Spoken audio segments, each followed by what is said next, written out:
Alors bonjour à tous, c'est Puish. Aujourd'hui on se retrouve pour la critique ciné de White Noise.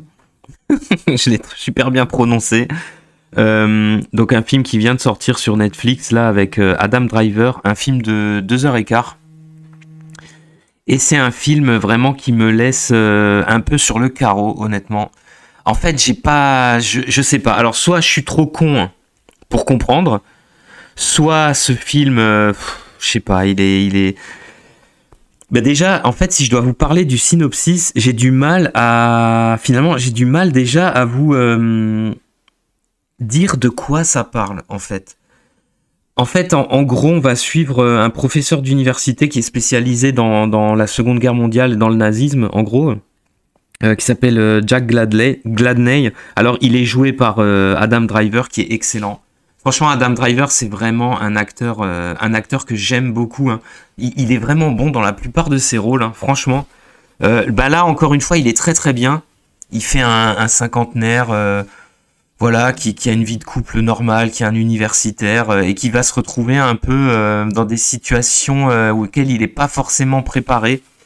Bah déjà, il est dans une famille. Alors la famille, elle est totalement recomposée. Hein. Sa femme, elle a eu des gosses avec quelqu'un d'autre, lui aussi. Ils ont un gosse en commun. Je crois qu'ils ont 5 enfants, hein, si je me trompe pas, ou 4. Voilà, donc c'est une famille recomposée. Alors ça aurait pu être un des paramètres du film, mais finalement, je trouve que ça rentre pas tellement dans l'histoire. Euh, donc ils vivent une vie normale jusqu'au jour en fait où une des gamines se rend compte que la mère prend un traitement qui s'appelle Dilar en secret quoi. Et il va y avoir toute une partie de l'histoire qui va tourner autour de ce cachet. Donc qu'est-ce que c'est que ce cachet? Pourquoi elle en prend? Pourquoi elle a des pertes de mémoire comme ça? Bon voilà. Entre-temps, alors le film il est chapitré, il est coupé en 3 parties. Entre-temps, il va y avoir un crash d'un camion et d'un train, donc à proximité de leur petite ville des États-Unis, qui va libérer un train de produits toxiques, qui va libérer un espèce de gros nuage toxique comme ça. Donc il va y avoir toute une partie film catastrophe, film de panique, donc à hauteur, à vue de cette famille, quoi. Donc ça m'a beaucoup fait penser en fait à South Park.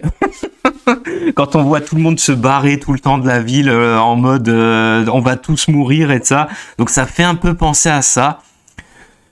Après, ils vont retrouver leur vie. Franchement, le film est... Moi, personnellement, ça m'est passé un peu au-dessus. J'ai pas compris où il voulait en venir. Moi, à mon avis, c'est un film qui veut parler un petit peu comme ça de la condition humaine, de pourquoi on est là, la peur de... Bah, surtout dans la dernière partie du film, c'est beaucoup sur la peur de la mort, le sens de la vie. Mais globalement, c'est assez chiant. Hein. Franchement, non, c'est vrai, hein, le film, il est assez chiant. C'est pas mal réalisé, mais c'est très plat. Il n'y a pas grand chose à se mettre sur la dent. On se demande vraiment où ça va et pourquoi. La fin du film, honnêtement, elle m'a laissé ouais, un grand mouet. Hein. Pourtant, les acteurs sont pas mauvais. En fait, globalement, disons que globalement, tout est bon dans le film, mais vraiment, ça me parle pas du tout. Il y a toute la partie, bah après, il y a tout le mystère autour du cachet, là. Donc ça, c'est intéressant. Mais quand on voit le dénouement du truc, c'est complètement... je sais pas, c'est... Ouais, et puis le film, il a un côté un peu verbeux, comme ça, un côté je me la pète, que j'ai pas du tout aimé. Surtout dans la toute première partie du film. Les cours à l'université, là, les monologues avec des phrases complètement alambiquées qui servent à rien. C'est tout ce que je déteste dans le cinéma qui se veut un peu un télo, comme ça.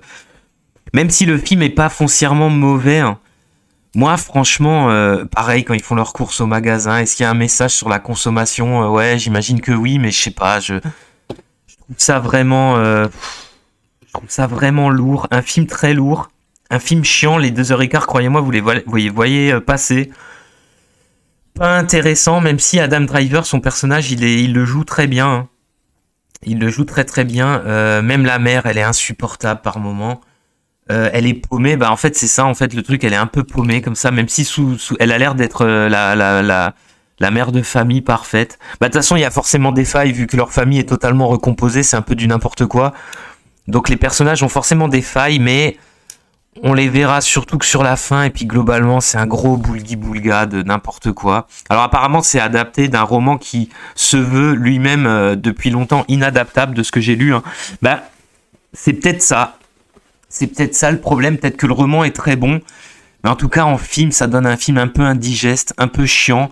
En fait, hormis la prestation d'Adam Driver, j'ai envie de vous dire, si vous êtes ultra fan de l'acteur, vous pouvez regarder. Mais sinon, globalement, vous allez vous faire chier. Personnellement, un film que j'ai pas spécialement apprécié, je pense pas que je le regarderai de nouveau. Et puis je vous dis à plus pour de prochaines critiques.